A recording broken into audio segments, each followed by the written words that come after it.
everyone? This is Doer Dreamer. So yes, myself and Jedi Bender are back to do a prediction for the next death battle. I know we didn't do a prediction for Weiss versus I forgot her name, Mitsuru. Mitsuru. Yes, there you go. Mitsuru. That's how much I am intimate with Persona, guys. But anyway, we didn't do it because we didn't really know much about Mitsuru, and we didn't want to like botch things up too much. You know, I know some people think that we botch things up a couple of times, but you know what? We just giving our opinions and stuff. We're not trying to diminish any characters or make them look bad. It's just and as you saw in our reactions to if our opinions are if our predictions is wrong, we don't care. You know, like, no, it's okay. It's not a loss to us. But yeah, so we decided to come back because we know a good about the next combatants, Johnny Cage especially, and also Captain Falcon from the Nintendo umbrella. A lot of people know him better from Smash Brothers, but I like to recognize him more for F-Zero, in my opinion. But anyway, before going forward, let's introduce my partner in crime, Jedi Bender. What's up, Jedi? Hello, everybody. Happy again to be doing another prediction. This one is very close to me because I am a huge Johnny Cage fan. Always have been, always will be. So I'm very excited to get to talk about him, but also Captain Falcon. Because, yes, it's just like Duo said. I don't prefer people to remember him just from Smash Brothers. If you grew up during the 90s, the only true way to remember Captain Falcon is from the F-Zero games, which were awesome. So, yeah, I'm definitely excited to be here. Yeah, me too, man. So, like I said, when I first saw the preview of the next battle, I never thought to put these two together. Never. No, ever. So, I'm excited to see what plays out, what Death Battle has in store for these two in this battle. So, we're going to do something a little different today. We're actually going to talk about how we think Death Battle is going to be handling these two characters for this fight, because it's always you know a lot of people say like it's controversial of how Death Battle handles the analysis and the research and whatnot, because sometimes they use composites, sometimes they use certain franchise versions. So we're gonna actually dive in and kind of like predict how they're gonna handle these two characters, because the thing is with like especially with Captain Falcon, I know a lot of people is going to go by Super Smash Brothers, but we can't really go by that because that's more like a fighting game. And yes, there is a storyline to it, but we need to also talk about his origin, which is actually in F-Zero. And luckily, there are comic books and animes to F-Zero, so that's a good thing. That is a great thing. And as for Johnny Cage, we're going to talk about that a little later. So let's first talk about Captain Falcon, how we think Death Battle's gonna handle this. And Jedi, you mentioned that you watched the Death Battle cast and you got an idea of what they said they're gonna be using for Captain Falcon. Yes, I did. To check out the cast later today. They definitely went over and addressed a lot of the concerns that myself, Duo, and many others had for Captain Falcon. They explicitly said that they are going by the anime because since Captain Falcon doesn't have a main consistent timeline, this made things rather difficult for them. So they went by the anime, and they concluded that the anime can sort of be the main timeline for F-Zero and Captain Falcon. And when they looked at the games F-Zero, this supported that theory. So that is what they mainly are going to be doing. They are not just going to be using Smash Brothers. They explicitly said they may use a little bit, but that's not going to be exactly what Captain Falcon's analysis is going to be the majority of. So it will be the anime and it will be the games. Right, because I know a lot of people are always going to say, well, the Falcon Punch in Smash Brothers is very powerful, this and that. He's defeated Bowser, he's defeated Master Hand and Crazy Hand, and I really feel like I don't think it's consistent. because No, all it's the other not. characters do the same thing. So I'm kind of glad that they mentioned that they're going to use the anime because that's very consistent, and they're also going to use feats from the actual video games of F Zero as well, especially when it comes to writing those F Zero cars, which I'm going to be talking about that, how that can play in for the battle. And anyway, now we're going to talk about how they might be using Johnny Cage. So as you guys know, the Mortal Kombat franchise has been retconned Yes. because of Mortal Kombat 9. The timeline has changed. And now, if you play it, and this is a spoiler alert, if you play Mortal Kombat 11, the timelines are going to be changing again. So we're just going to be I think they're just going to be using feats from all the games, including the feats that were retcon. And I feel that they should because it's not like Johnny Cage was totally changed. Like he's still the same guy. There's nothing major that has changed, like his like strength or anything. Still the same guy, No. still the same moves or anything. So if say like he did something impressive in the first few games before Mortal Kombat 9, I think they should include that. I know some people's gonna think that. I think people are gonna think like, well, that's using the composite version. But I think with this one, I think it's okay to use feats from the first few games up to when the timeline has been reversed, has been changed and whatnot. What do you think? I definitely agree with that because as a Mortal Kombat expert, I feel it's important to really dive into all of the games, including the retcon trilogy, because, or even a little bit of the first movie, because it's like you said, Johnny Cage has not really changed. The only thing that's changed about Johnny Cage is he's matured. He's not Yeah. the same cocky person that he once was. He was a 9, but at the end of that game, he grows, he matures, and he becomes a more, I wouldn't say confident fighter, but he becomes more well-rounded and more calm.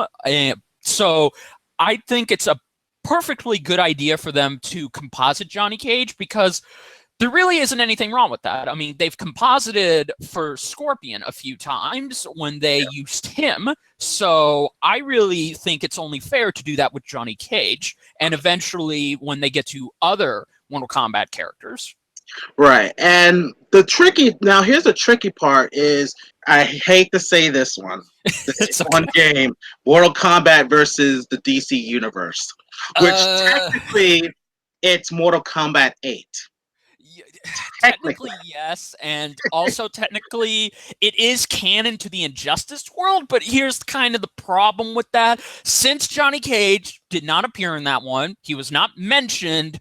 It's perfectly reasonable to not use that game because Okay. it's its own complete different thing. And Ed Boon even said, "Yeah, this has nothing to do with the main timeline. This is sort of its own thing." Right. Yeah. So that game is pretty much its own, just something special. It's kind of like Marvel versus Capcom kind of thing. Yes, Like, so, exactly. like if you're gonna use feats from that, fine, but you have to use it from that game only. So, Exactly, um, yes. and also I want to talk about fatalities, which I know some people are gonna say, well, fatalities are game mechanics, but here's the thing, which why I agree of them using fatalities as feats is because we don't know who they face in the tournament. It's not necessarily going to be the core characters of Mortal No. Kombat. They could face unknown characters that we don't even know about, and they might have done those fatalities to those characters. Kind of like what we saw with the first movie of Mortal Kombat. They didn't just Yes. face the characters that we always know. They also face characters that we don't even know who they are, like unknowns, like like that one guard that fought Liu Kang. He wasn't a Yes. regular character. He was just there as part of the fight. Or Art, who fought Goro. Those are like just random characters. So I really feel that using feats like say definitely like the deadly uppercut where he takes the people's heads off could be used as a feat, which takes a lot of force. So Yes. I really think that they should use those feats. As for, and this is just me, I don't think they should use any feats from Test Your Might because that's more No. of a bonus level. saying? Yes. Because if you're gonna say that, oh, he's able to break diamond, you have to say that for every other character in Mortal Kombat. Exactly. Yes, That's I just me. agree. That's just me. No, I agree with you. Yes, if they haven't been shown doing that in the cutscenes, then it doesn't count because it's like Duo said, it's just a bonus level. I didn't like how they did that for both Sub-Zero and Sonya, so I hope that they don't do it for Johnny Cage. I hope. They might, but knowing Death Battle, they might, but we'll see. Yeah. So yeah, so that's how we think they might be using how they're going to be handling Johnny Cage and Captain Falcon. And I really feel that with Captain Falcon, I think it's very fair to just use the anime and the comic books because I did saw some comic book cells from the preview that they had. So I'm kind of glad they're going to be using those types of things for this battle. Yes, I agree. I also hope that they will do the same thing for Johnny Cage because before Mortal Kombat X came out, there was a comic series that filled in the gaps of what happened. So I really hope that they looked into that as well because I think you have to include everything. You got to put all cards on the table with both of these characters. Right, definitely. Okay, so let's talk about their abilities and their feats, and we're gonna do something different. We're gonna kind of separate it into certain categories, like who has the strength advantage, who has the speed advantage, who has the power output advantage. We're gonna do it something like that rather than saying like, oh, we're gonna talk about only Johnny Cage and then only talking about Captain Falcon. So this is something new we're gonna try and see if this actually works out. So, okay, so let's talk about, of course, their fighting ability. As we know, Johnny Cage is an accomplished martial artist. He knows various forms of martial arts to where it's very useful for his movie career, and it's not fake. No, Just it's not. He has done 100% of his own stunts, and it's, to my knowledge, on looking back on the whole Mortal Kombat franchise, he never had a stunt double. Never. He insisted on doing his own stunts to prove that he's the real deal. Right. But of course, some people thought, oh, all he does is fake. It's fake stuff. It's not real martial arts. But he is. And for what Deathbot has mentioned, I did not know about this.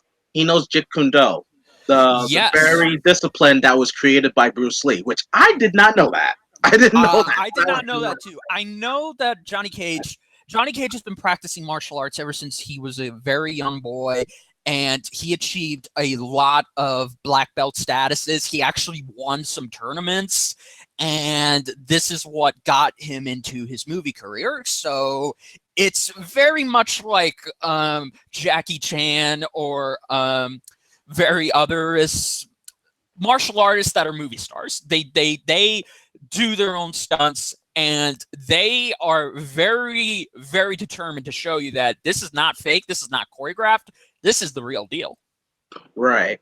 And with his martial arts, he does have this aura, like this green aura that has been handed down for generations upon generations, but it's actually, it gives him a boost of power to do a lot of special feats, like kind of increases speed, hence the shadow kick, the shadow uppercut, even shooting shadow balls as well. So those are things that are very useful in this battle that he has. So it's kind of like a boost in stats when he uses that green aura that he has around him. And heck, that helped him defeat Shinnok, who was an elder god. Yes, it did. But how I'm curious, this is another thing that goes back to our first discussion, is the green shadow aura shield was only activated when he saw Shinnok about to kill Sonya, and therefore his daughter Cassie Cage did the same thing, but only when she was afraid that Shinnok was going to kill her father. So far, I have not seen anything to suggest, but maybe Death Battle will do it anyway, to say that this shadow aura is something that Cage can just do anytime he wants. Right. So I'm very curious to see how that will play out. But it's still impressive nonetheless, because Johnny Cage was able to survive. This shield was able to protect him from Shinnok's amulet that is very dangerous and is a big deal in the Mortal Kombat universe. Exactly. So yeah, and also the way he fights, like I said, good martial arts, but he's not afraid to fight dirty. He is No, not no, afraid to fight dirty. And the reason no. why I say he's not afraid to fight dirty, we all know that signature low blow, the split punch, that Yes, which rendered even Goro. It rendered yes. even Goro helpless because I'm sorry, I don't care what you are. You could be a monster, you could be an alien, you could be a demon. But if you have balls between your legs and it gets punched, it's going to hurt. Yes, exactly. And this is one of his most iconic, dirtiest attacks. He's used it in various ways. Especially, you have to consider doing splits. Men doing splits, it's very painful. And he's able to do it effortlessly. Like, you rarely see him stretch, or he's rarely in pain of sorts, because again, you try doing the splits while punching someone in the groin.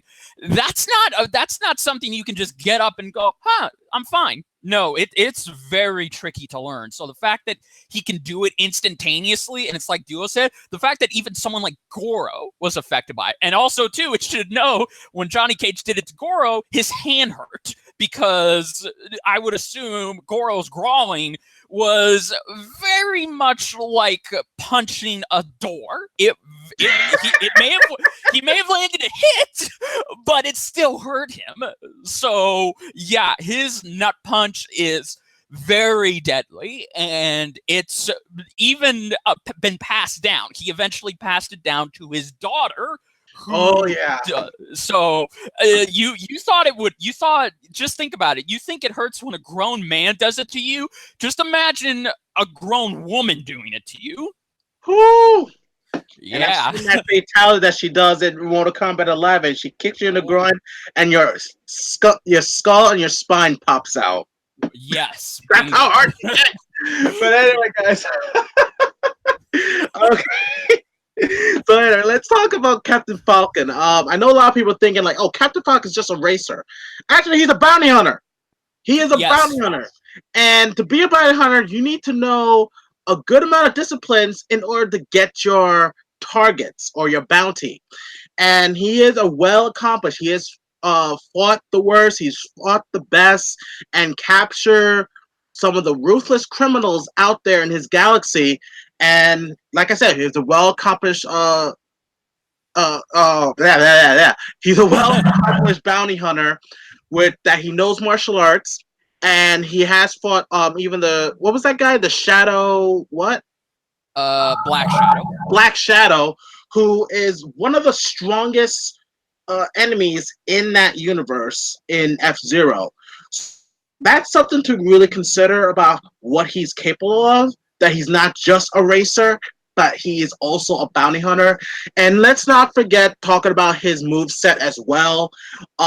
His signature Falcon Punch. That this is where I have to say that he has the power output against Johnny Cage, because one punch can send you flying like from Easter peepee. I don't know. It sends you flying. It's a very powerful move.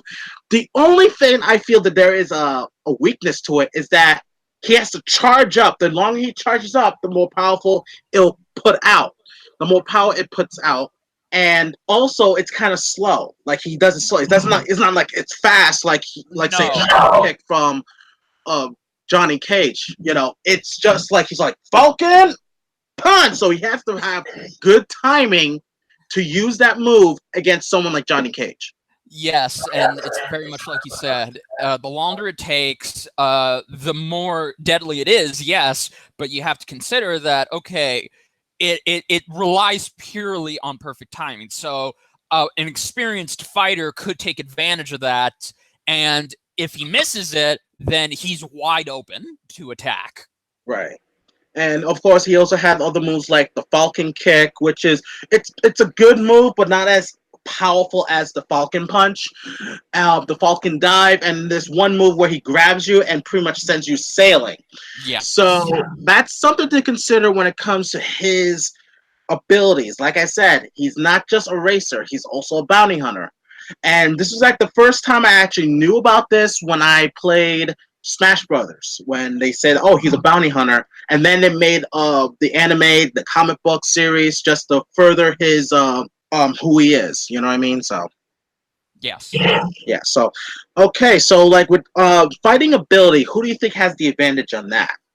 It's very tough to say. I mean, on the one hand, Captain Falcon is a bounty hunter. He goes around collecting bounties, and he's faced a lot of dangerous aliens, criminals, enemies that are way above the combatants in the Mortal Kombat universe. And he does have a good knowledge of martial arts. What specific martial arts he has, I don't know. They have never specified, but judging on his martial arts set, I say that he is very skilled in them, and he may even be a master of them. But Johnny Cage, on the other hand, has been studying and doing martial arts since he was very, very young. And remember, he's not just a movie star. He was a martial artist action hero. And the fact that he was able to do well in the tournament, going up against demons, ninjas, gods, Shaolin monks, soldiers, And Elder people. Gods. Yes, and elder gods, of course. The fact that he was able to go up against all of that and walk away with nothing more than a cocky smile, that is very impressive. Plus, he has faced someone like Captain Falcon before, Kano, who is also somewhat of an assassin slash bounty hunter. So he does have experience fighting those type of people. But I would have to say that Captain Falcon is arguably going to be his toughest challenge because he's not the type of opponent that Johnny Cage is used to fighting. So I would say in terms of who has the better combative abilities, it's kind of 50-50. You can make an argument for both cases, but I see Johnny Cage's martial arts experience and the fact that he knows Bruce Lee's signature fighting style, which again, not many people in the world know that fighting style. It's very rare, and if you can actually master it and use it very well, then I say that just puts you up higher on the martial arts food chain. So I would have to give, in my opinion, I would give the slight edge to Johnny Cage in terms of martial arts experience. But there is an argument to be made that with Captain Falcon's power output included with this martial arts, he may be able to give Johnny Cage a huge, huge run for his money if he's not careful. Right. In my opinion, I think this is I think this is going to be one of the first times we have like a split opinion. Yes. I think Captain Falcon might have that edge because you have to understand with Captain Falcon, like I said, with his martial arts, it's never been specified, but we can say that he knows some martial arts that are out of this world, out of the, out of Earth. Like he might have known some martial arts from different galaxies, different planets and stuff. Things that probably Johnny Cage never even heard of. You know what I mean? But as always, he has fought, like Johnny Cage has fought demons from the Nether Realm, from Outworld, from even like different species of demons like the Tarkatans, the Shokans, which they have their own respective martial arts. So he has experience with that. So Johnny Cage could have the advantage in terms of, like, say, versatility and being quick on his feet, on being adaptive, in my opinion. But actually, I'm gonna take that back. I do think that Johnny Cage do have the fighting advantage because of what he's experienced. You know what I mean? So I'm gonna go with that too. So That's all right. yeah.